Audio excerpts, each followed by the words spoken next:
রান্নাঘর থেকে সবাইকে স্বাগতম। আমি রেখা মুখার্জি। আজকে রেসিপি কাতলা মাছের মাথা দিয়ে পুঁই শাক দিয়ে আর কিছু সবজি দিয়ে একটা ছাঁচড়া বানাবো। আমি প্রথমে মাছের মাথাতে একটু নুন হলুদ মাখিয়ে নেব। আর এখানে সবজি নিয়েছি পটল, বেগুন, আলু, কচু, কুমড়ো আর আধখানা ক্যাপসিকাম আছে, টমেটো আছে একটা, আর পুঁই শাক আছে 500। সরষের তেল দিয়ে দিচ্ছি, মাছটা নুন হলুদটা মাখিয়ে নিচ্ছি। তেল গরম হয়ে গেছে, আমি মাছটা ভেজে নিচ্ছি। মাছ ভাজা হয়ে গেছে, এই মাছগুলো আমি একটু খুন্তির চাপ দিয়ে ভেঙে নেব।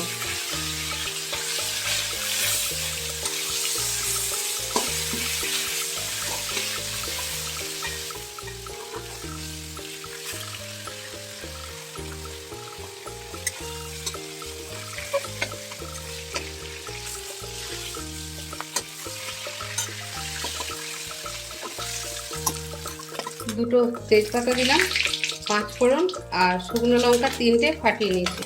একটু ফোড়নটা ভেজে নেব ভালো করে। একটু রসুন কুচিয়ে নিয়েছি, দুটো মিডিয়াম সাইজের পেঁয়াজ কুচিয়ে নিয়েছি, আর টমেটো একটা, হলুদ দিয়ে দিলাম। এখানে ধনে, জিরে, আদা, কাঁচা লঙ্কা, আমি এই রান্নাটা কাঁচা লঙ্কা দিয়ে করবো।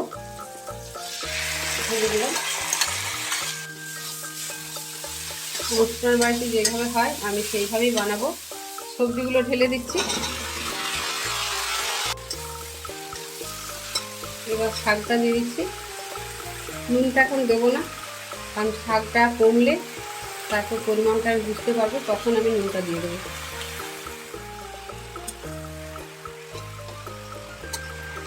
ঢাকা দিয়ে দিলাম, শাকটা কমলে তারপর ঢাকাটা আমি খুলে নেব।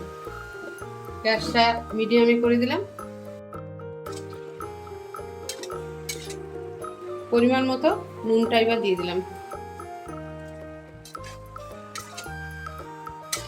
এবার মাছের মাথাগুলো আমি দিয়ে দিচ্ছি।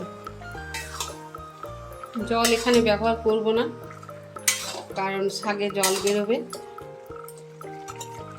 আমি এখানে 1 চামচ চিনি দিলাম, তো মিষ্টিটা যে যেমন খাবেন সেইভাবে দেবেন। এখানে আমি একটু গরম মশলা দিচ্ছি।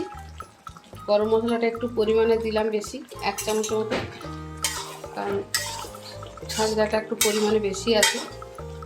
একটু শুকনো শুকনো হলে তারপর আমি নামিয়ে নেব।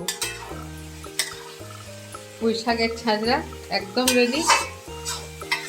এইভাবে শুকনো শুকনো করে করতে হবে। আর যদি ভিডিওটা ভালো লাগে ছোট্ট করে একটা কমেন্ট করবেন, এটা আমার অনুরোধ। সবাই ভালো থাকুন, সুস্থ থাকুন, সাবধানে থাকুন। ধন্যবাদ।